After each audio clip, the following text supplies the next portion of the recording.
রাম রাজনীতিতে এবার কি তাহলে শতাব্দী রায়ের প্রবেশ ঘটতে চলেছে?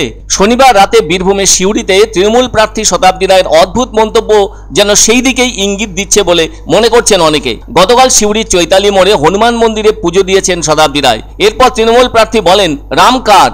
এটা তার প্রথম প্রশ্ন। তিনি বলেন, আমার ঠাকুরদারা বিজেপির জন্মের আগে থেকে পুজো করে আসছেন, আর আমি যেদিন থেকে বাংলা লেখা শিখেছিলাম সেদিন থেকে আজ পর্যন্ত রাতে ঘুমানোর আগে সীতারাম বালিশে লিখে ঘুমোই। তাই রাম আমার, রাম আমাদের, আর রাম হলো হিন্দু মুসলিম সবার।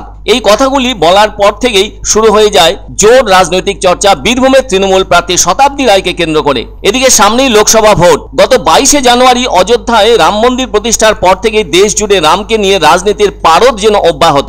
বলা যায় এক ধরনের নিজেদের ভোট প্রচারের অন্যতম ঘোষণাপত্র বা ইস্তেহার করে প্রচারে নেমেছে বিজেপি। ফলে এ ধরনের পরিস্থিতিতে এবার রাম রাজনীতিতে অনেকটা যেন পুরানো চেনা পথ থেকেই নিজের নাম লেখালেন তৃণমূলের শতাব্দী রায়ও। আর ওই কথা সংবাদ মাধ্যমের কাছে কোনো রকম রাগঢাক করে নয়, সরাসরি খুলে বললেন। সেটা তার পারিবারিক ট্র্যাডিশন থেকে গ্রহণ করা, এটাও জানিয়ে দিলেন। রামের বা সীতার প্রতি যে ভালোবাসা আছে তৃণমূল প্রার্থী শতাব্দী রায়ের, সেটা বিজেপির কাছ থেকে শেখা নয়, সেটা সম্পূর্ণভাবে তার নিজস্ব ব্যাপার। তাছাড়া একসময় তো বাংলা সিনেমার জনপ্রিয় অভিনেত্রী ছিলেন তিনি, যা তাকে মানুষের কাছে আলাদা একটা ইমেজ তৈরি করতে সাহায্য করেছে। যে কারণে 1980 থেকে 2005 সাল পর্যন্ত বাণিজ্যিক বাংলা সিনেমায় ছিল তার রমরমা ব্যাপার। 2009 সালে শতাব্দী রায় তৃণমূল কংগ্রেসে যোগদান করেন, সেই সাথে দলনেত্রীর কাছের মানুষদের একজন হন। বাংলা চলচ্চিত্রে তার অভিষেক হয়েছিল 1986-তে। বর্তমানে তার বয়স 55 বছর। তবে এই মুহূর্তে তার পরিচয় ঘিরে রয়েছে রাজনৈতিক বৃত্ত। সাহিত্যের প্রতি ভালো লাগা থাকায় তিনি কয়েকটি বইও লিখেছেন। তবে অযোধ্যায় রামলালার প্রতিষ্ঠার 2 সপ্তাহ পর লোকসভার কক্ষে অধিবেশন চলাকালীন রাম মন্দির প্রসঙ্গ নিয়ে কথা বলেছিলেন তৃণমূল সাংসদ শতাব্দী রায়। সেদিন তৃণমূল সাংসদের রাম সংক্রান্ত কথাবার্তা প্রসঙ্গে বিরোধীরা বিরক্ত হলেও তিনি কিন্তু পরিষ্কার জানিয়ে দিয়েছিলেন, রামের একজন পরম ভক্ত তিনি। অক্ষর জ্ঞান হওয়ার সময় থেকেই প্রতি রাতে ঘুমানোর আগে বালিশে রামের নাম লিখে ঘুমন।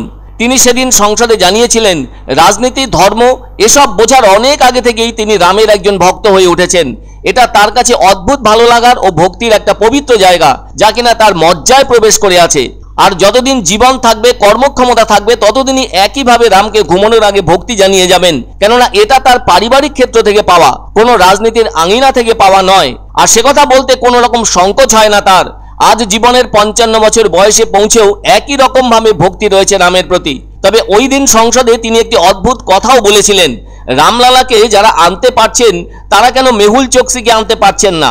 সেদিন তিনি এমনও কথা সাংবাদিকদের সামনে বলেছিলেন যা শুনে অনেকেই অবাক হয়ে উঠেছিলেন। চিরকালের শোনা কথা, ভগবান মানুষকে পৃথিবীতে এনেছেন, আর এই প্রথম দেখলেন মানুষ ভগবানকে নিয়ে এলো।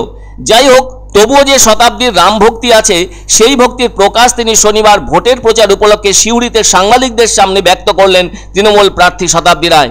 রাম কার? আমার এটা ভীষণ প্রশ্ন।